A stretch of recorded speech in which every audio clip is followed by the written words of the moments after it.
Hello, ladies and gents. This is a surprise. Ukraine just deployed SKYCARRIer. Russia has no defense against it. The point here is it's a drone hunter that even US did not thought of, or Pentagon didn't thought of, right? Antonov An-28 is a flying drone hunter. It's like AC-130 or something, which has miniguns and interceptor. They're supposed to hunt drones. At this point, even US is like, what is happening? Why is Ukraine doing things that we are supposed to do? Like, we are good at this. Come on. Or maybe US has hand in it. Silently. Who knows? It's going to be interesting. This is my channel, The Military Show. Let's host one. As it continues to seek smarter and stronger ways to deal with the Russian drone threat, Ukraine just deployed something new. Something even the Pentagon hasn't yet produced, and something that Russia is powerless to stop. An aerial interceptor drone launch platform. A utility aircraft that's undergone some serious modifications to fire not missiles or bombs, but drones in the air. Wouldn't it be DARPA? Pentagon doesn't really create it, it signs the things. Yeah, let's do it. People go to Pentagon, this is what we created. What do you think about it? I think it would be DARPA, right? I don't know. Which then seek and destroy any enemy unmanned aerial vehicles, UAVs, in their sights. It's a remarkable innovation, and one with the potential to give Ukraine even more momentum as it moves forward in this war. And it all started with a simple plane, made several decades ago. The Antonov An-28. Not a fancy fighter jet or sophisticated attack aircraft. Just a twin-engine, light turboprop transport aircraft that first took flight in 1969 and has spent much of its existence being used as either a short-range airliner or a utility aircraft for transporting people, freight, or other items from one point to another. While close to 200 of these planes were built, little more than a dozen still remain operational.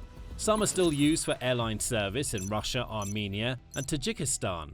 A small number also reportedly remain in military service in Georgia, Tanzania, and Ukraine. Most militaries around the world wouldn't see much value at all in a plane like this. It's relatively old and small, not something Trevor Phillips fly. That's what it looks like.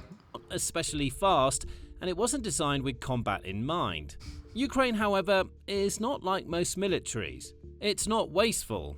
It doesn't simply retire. Yeah, when your cities are burning and there are holes everywhere, you become very innovative at times like this. This is definition of don't push your enemies so much that their back is against the wall and they have nothing to lose.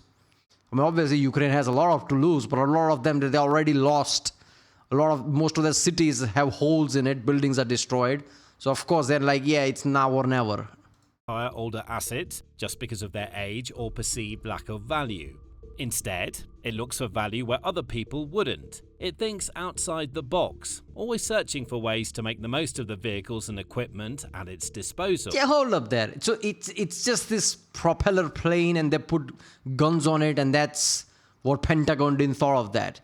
Doesn't AC-130 can do the same job, if not better? It has many miniguns on top of that other type of guns and a howitzer. Yeah, howitzer is not going to work against drones because that's like killing a fly with a missile. But yeah, they also have miniguns.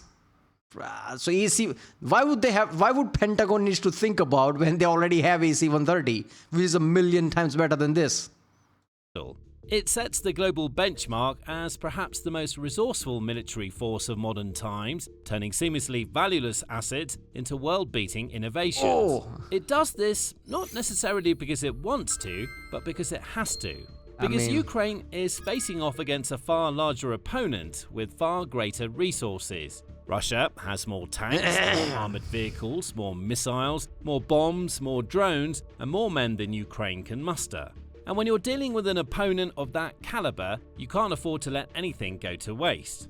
You have to be resourceful if you want to survive. So when most countries look at the Antonov An, Russia was basically screwed at the moment they couldn't achieve air dominance. How are you supposed to be the top military and you can't have air dominance? If you're going, this is the example I'll give you. Like if India and Pakistan went to full-blown war, not just some like throwing missile at each other, India would instantly get air dominance. That's the resources India have, and that's the technology India have. How did Russia did not get air dominance over Ukraine? Pakistan's military is stronger than Ukraine's, basically. And somehow Russia couldn't have dominance over Ukraine. If Russia had air dominance, none of this would have been possible. This dozen of these flying planes couldn't have done anything because Russia would have shot it down. That means that they did this operation without actually knowing how badly their equipments are not working, right?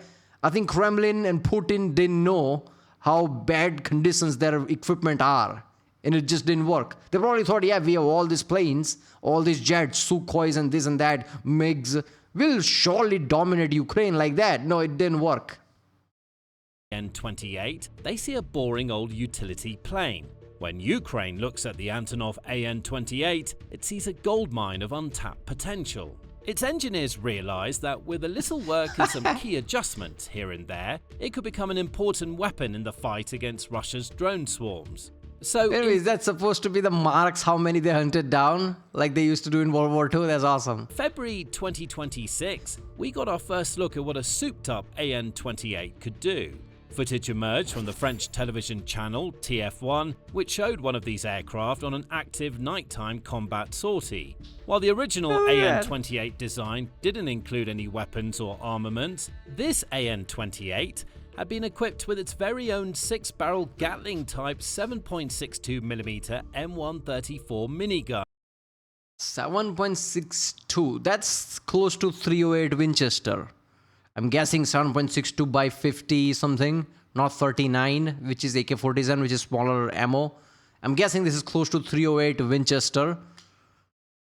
Yeah, 7.6, it makes sense, like a PKM, some ammo, right? That makes it dangerous. This is basically Fallout minigun. But Fallout has a smaller, 9mm, whatever, very small diameter. No, it's something like this. This would shred. Not as good as 50 cal, but it's still powerful. Which had been mounted to the cabin door. This minigun, which is capable of firing between 3,000 and 6,000 rounds a minute, or anywhere from 50 to 100 a second, has a proven track record of success in aerial applications. It came as standard in the AC-47 Spooky, for example, as well as various side-firing gunships, but was historically used to strike targets on the ground. In the An-28, however, Ukraine had It has two mounted there and two on the other side. It has 4 minigun. What is this? different type of target in mind, Russian drones. And it turns out that it's surprisingly effective. The footage that aired on That was a manned anti-air thing and it had 4 miniguns. Oh! French TV showed that under the An-28's cockpit were 115 painted silhouettes of Shahed or German-style long-range one-way attack drones, each one representing a confirmed kill. 2 of the silhouettes were painted yellow, which may signify a greater number of takedowns, and the news report revealed that the An-28 and its 4-person crew had eliminated almost 150 drones total at the time of filming. The report also went into detail on how the aircraft actually operates. It explained that the A-28 crew is almost always in contact with ground teams of air traffic controllers who guide the aircraft towards areas where Russian drones have been spotted. Each member of the crew has their own part to play in finding and eliminating those drones. There's the camera operator, for example, who sits in front of an infrared display, watching a direct feed from a camera mounted on the outside of the plane, scanning the surrounding skies for any signs of life. As well as the pilot, the plane also has a gunner, who's equipped with night vision goggles and tasked with manning and firing the minigun at any drones in the area. The exact role of the Obviously, this is crude in modern world, a manned weapon. But that's awesome, that badass, right? Like this straight out of Doom or something. Just you're like minigun, brrr, smoke rises, you see shells flying. That's badass. 4th and final crew member has not been detailed, but they may be tasked with various duties such as clearing any jams in the minigun, reloading it, or supporting the other crew members in other ways. Either way, perhaps the most impressive thing about the crew is that these aren't lifelong members of the military with years of combat experience behind them, but civilian volunteers who have chosen to take to the skies. Isn't that the case with most of Ukrainian military right now? A lot of them are civilians because they have to be. A lot of loss has happened. It's just fucked up, and when you really process it, what's happening, yeah, it's just heavy, right? And also it takes courage to fight on. Because when things go really dark, you know how they say it's, like darkest before dawn? That applies here because it gets really bad, really effed up. You can't really process it, how bad the life gets. Constant bombardment, constant threat of like Russian attacks. It's been like, 4 years now? It's probably marked 4 years by now, right? And they still fight on at this level. Yeah, that's something. And lay their lives on the line to defend their homeland. And every takeoff could be their last, because the AN-28 wasn't made with warfare in mind, and especially not 21st century warfare, with its hypersonic missiles and kamikaze UAVs that are able to eliminate little planes like this one in the blink of an eye. It would only take a single Russian cruise missile or drone hit in the right area to send this aircraft spiraling down. And Russia is upping the ante all the time. In the early months of 2026, for example, reports emerged of the Kremlin's troops equipping their drones with new armament, including man-portable air defense systems, man-pads, and R-60 air-to-air missiles, making them even deadlier than before. The latest waves of drones are also being fitted with self-protection systems, increasing their survivability in the air. But Russia isn't the only one making improvements. Ukraine too is enhancing its equipment. The addition of a minigun was just the start. Now, the AN-28 has been transformed into an interceptor drone platform. This was revealed in a video shared in April 2026 by the Ukrainian pilot and volunteer Timur Fatkulin, who has a history of showing off some of Ukraine's most extraordinary aviation innovations. The video reveals that an AN-28 has been fitted with a set of underwing hardpoints, onto which two different types of interceptor drones have been mounted, the Skyfall P-1 Sun and the Merops AS-3 Surveyor. The P-1 Sun is one of the most commonly used and effective interceptor drones in the Ukrainian arsenal. What? So they put a drones as an interceptor there, so it launches from the plane and hunts down the other drones. Sandbox said drones like this is basically cheap cruise missiles. It kind of makes sense. You can kind of control it. It silently flies to, it has an engine. That's what the drones are. And it hunts down the other drones. It's like very cheap and effective way of actually doing something. That's insane, man. Shaped almost like a bullet, with a modular 3D printed airframe, it can reach peak cruise speeds of around 300 km per hour, 185 miles per hour, but is capable of traveling significantly faster, if needed, with a maximum speed of around 450 km per hour or 280 miles per hour. That's more than swift enough for this interceptor to catch up with and eliminate almost any UAV Russia can deploy. On top of this, the P-1 Sun is not to mention it would also have the kinetic energy of the plane itself when it gets fired, so it will add to it. Extraordinarily cheap to make. Each unit costs around $1,000, and they're being used to take out Russian drones worth cheaper than certain NVIDIA graphics card. That's insane right there. This is cheaper than RTX 5090, which is, I don't even know like what it cost in US. Like I can just assume in here, like it must be like for 3,000-4,000 plus. Yeah, it's definitely more than $4,000 US where I am. I don't know how much is actually in US. Cheaper than an NVIDIA graphics card. $20,000, $30,000, or even $50,000 each time. The Skyfall says it can produce up to 50,000 of these interceptors every month, which would be a huge boon to Ukraine's defensive capabilities moving forward, especially with innovative new platforms to launch them from, like the AN-28 itself. The other drone seen on the plane was the Merops AS-3 Surveyor. Like the P-1 Sun, the AS-3 is another small and reasonably inexpensive drone designed to seek and destroy other UAVs in the air, taking them out before they have the chance to get close to their targets. However, while the P-1 Sun is one of the most compact and cost-effective options aimed at eliminating some of the smaller and cheaper Russian drones, the AS-3 was made with slightly tougher targets in mind. It was created by the California-based company Perennial Autonomy, formerly known as Project Eagle, and boasts an operational range of up to 12.5 miles or 20 kilometers and the ability to reach maximum speeds of around 175 miles per hour or 280 kilometers per hour. It can be piloted manually or left to operate autonomously, with an AI brain guiding it. Does it connect to the DualShock controller? It must be, right? Its every move and onboard sensors assisting with target identification and tracking. Each unit carries a 2 kg, 4.4 pound explosive warhead and can take out its targets either by colliding with them directly or detonating its warhead while in close proximity. Ukraine has been using MEROP systems since 2024, and some of these drones have also been dispatched to the US NATO allies like Poland and Romania as part of Operation Eastern Sentry to beef up defenses along the alliance's eastern flank. According to how much do you make that you can supply Ukraine and give it to others for like future proofing? That's insane. US Army, each AS-3 cost around $15,000, though this could be reduced to as low as $3,000 if production is scaled up and optimized. That would make it even easier and cheaper for Ukraine to load up its A-28s, take to the skies, and pick off Russian drones one by one, without burning through colossal amounts of cash in the process.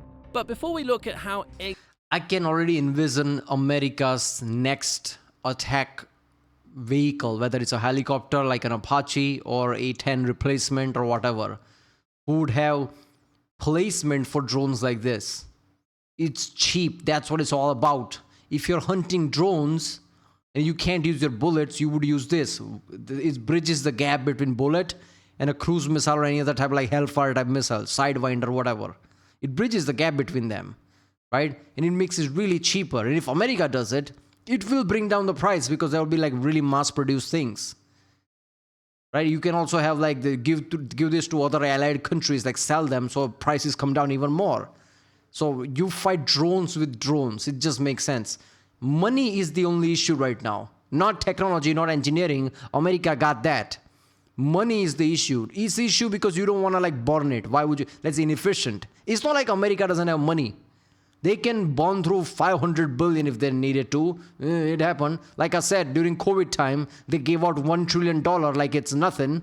And it didn't even go to the people it needed. It just went to like celebrities and God knows what. That's 1 trillion. US can do that yearly if they really wanted to. But it's inefficient. So cheaper is bad. So this just works, man. Exactly the AN-28 deploys its interceptors and the unique advantages this brings, there's more where this came from.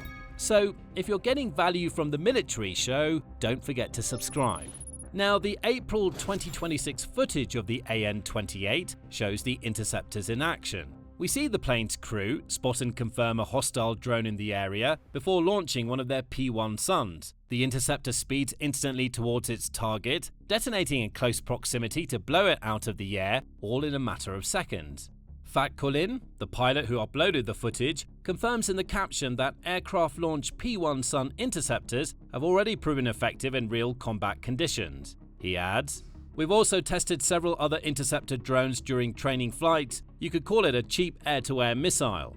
Fat Kulin also notes that, as of April, the AN-28 has brought down 222 Russian drones using its minigun, and now has the potential to take out hundreds more thanks to this all-important modification. Because being able to launch drones from an aircraft is hugely advantageous. What is this, M230 or something? The like proper... Is this 50 cal? What is this? Look at that. For Ukraine in more ways than one. Firstly, the AN-28 is able to bring the interceptors much closer to their target than they'd usually be. Typically, these types of drones would have to be launched from the ground, having to first spend time soaring several thousand feet into the sky to even get on the same level as their targets. And when you're trying to intercept relatively small UAVs moving at hundreds of kilometers per hour, time is of the essence. Every second counts. So the more time you can save, the more efficient your interceptors will be. That's why aerial launches matter. Using the data provided to them by ground-based air traffic controller teams, the An-28 crew can fly out to areas where Russian drones have been seen and launch interceptors from the closest possible distances. Once they're released from the An-28's hard points, these drones may only need to spend a matter of seconds in the air before colliding with enemy UAVs. The second big benefit is loiter time. Interceptor drones are often fast, cheap, and effective at dealing damage to anything in their path, but they're not great when it comes to endurance. Many can only stay in the air for a matter of minutes, traveling short distances before running out of power. That means it's not feasible for Ukraine to simply launch its interceptors and let them loiter in the air, hovering in place for minutes or hours on end, waiting and watching for any enemy UAVs to enter the area, and only then moving in for the kill. I would say you need to think about something like a drone carrier, which is a drone itself, but it's a larger with a massive battery to it, which just carries a lot of drones. So when it needs, it can like deploy it. That would work. When the time is right. They can only launch them when they're sure that the enemy is operating in the area, and as soon as each drone takes off, a countdown clock ticks quickly down, giving the interceptor only a short amount of time to find, lock on, and catch up with its target. The An-28 is a completely different prospect. This isn't a cheap drone, but a serious utility aircraft with large enough fuel tanks to carry out relatively lengthy flights. It can stay in the air for hours at a time, allowing it to carry out standing anti-drone patrols in strategic locations.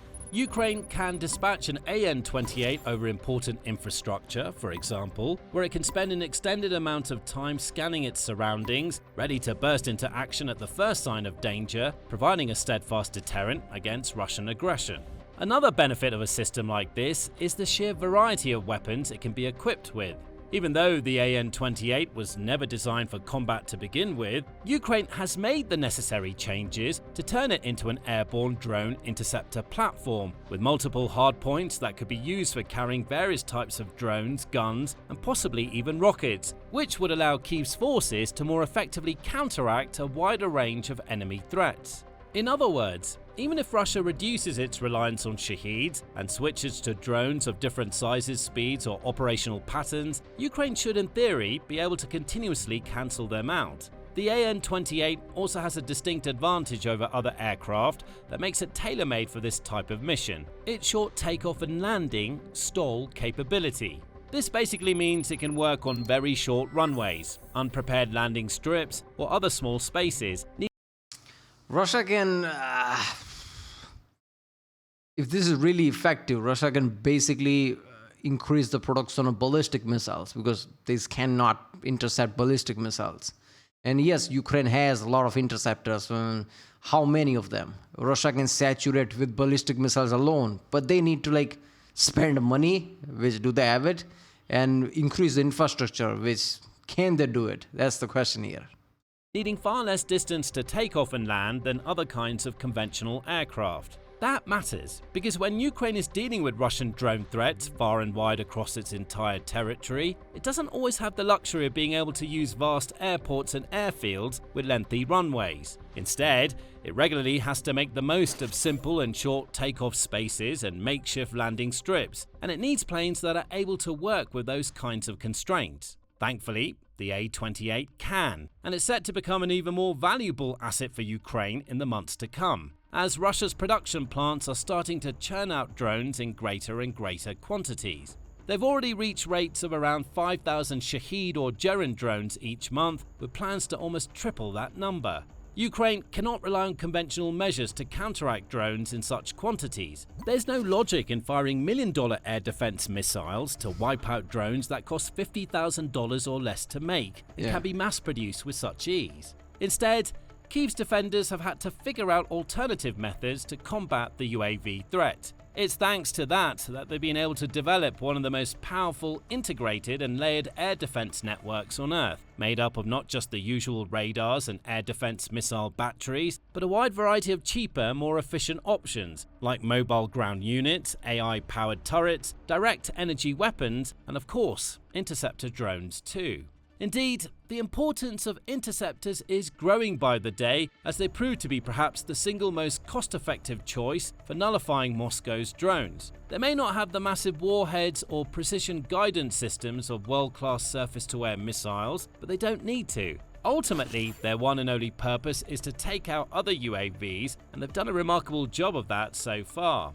What's more, they're not just significantly cheaper than conventional air defenses, but easier to make and deploy in large numbers, which allows them to cover broader areas. This in turn enables Ukraine to keep its more expensive, high-end missiles in reserve and only use them when the need arises, to strike back at enemy missiles or aircraft, for example. Given all this, it's hardly surprising that Kyiv is putting a lot of focus on expanding and diversifying its interceptor drone fleet, deploying an increasingly varied range of models, each with its own technical specifications and capabilities, from the bullet-like P-1 Sun and Strela to the quadrotor-style Zerov 8, which uses advanced AI to hunt and destroy Shaheeds without the need for any manual piloting whatsoever. Through innovations like the An-28, Yeah, US is doing that Lucas hive mind shield AI thing. US can technically give that to Ukraine, and that would basically change entire thing, because that's the most insane tech. I don't know why people are not going crazy over that. This is Terminator level shit. Cheap drones with AI mind in it, making them much more advanced. What makes cheap drone cheap? They are stupid, they're brainless. But what if you give them AI and that's it? 1,000 drones, every one of them having AI and fast processing in it that can like act as a hive mind and control each other. Do you know how scary that is? That is literally like straight out of Terminator. US is doing that with Lucas drones, so they could give that to like Ukraine, and after that, Russia's basically screwed, because that's an insane tech. Ukraine's production and America's technology, like that's over. Ukraine is also mixing up the ways in which it uses these drones, no longer deploying them exclusively from ground locations, but also in mid-air, and it's easy to imagine how the country's military could take this concept further. It's already using mothership-style drones, which are larger drones that can carry and deploy smaller ones in contested airspace, and could theoretically... I said that. See, I think like military guy. There you go. Yeah, I need credits. Yeah, I need to wear a badge, like I'm now a military advisor or some shit. Yeah. theoretically modify other aircraft, such as transport helicopters and Yakolev Yak-52 trainer aircraft, to also carry and launch the likes of P-1 Suns and Merops AS-3s in the future. Light aircraft and helicopters are already reported to be responsible for taking out up to 12% of all Russian drones. If they were upgraded with their own mini-interceptor swarms, that figure would inevitably start to rise. It remains to be seen how far Ukraine pushes this idea, but the An-28 is clear proof that it works. What once appeared to be an old, mundane and utterly inoffensive aircraft has been transformed into a drone-launching platform of destruction, another powerful node in the increasingly complex air defense network guarding Ukraine's skies, civilians and infrastructure, another sign of the country's extraordinary ability to see what others can't, to do what others wouldn't even think of, and to innovate in the most surprising yet impactful ways, gaining those small but vital advantages over its opponent. Now, you can see another example of Ukraine's military innovations in this video, which looks at the so-called Kremlin killer missile, that's striking fear into the heart of the Russian President Vladimir Putin himself. Or to see how Kyiv's tactics are proving too much for Russia to cope with, check out this video, which explores Ukraine's secret strategy. Kremlin killer, what is this, shooting fire? What is this? All right. Look, man, here's what I'm gonna say. Like, in some part of me thinks like US must be behind this, because you can't just wake up one day and do all these things. But then again, who knows? Maybe Ukrainians are that level. There will be a day where Ukrainians become like literal military power if they survive all this, because this just started chain effect, right? Chemical chain effect, whatever you call it. Like 10, 20, 30 years from now on, Ukraine will be like military power somewhat, because they survived this. And people's mentality is now military style or something, I don't know. But this is insane, man. The thing they can do. Like, they have basically nothing and they're making something out of nothing, which is insane. Right, well, there you go. If you like my channel, subscribe, and I'll see you next time.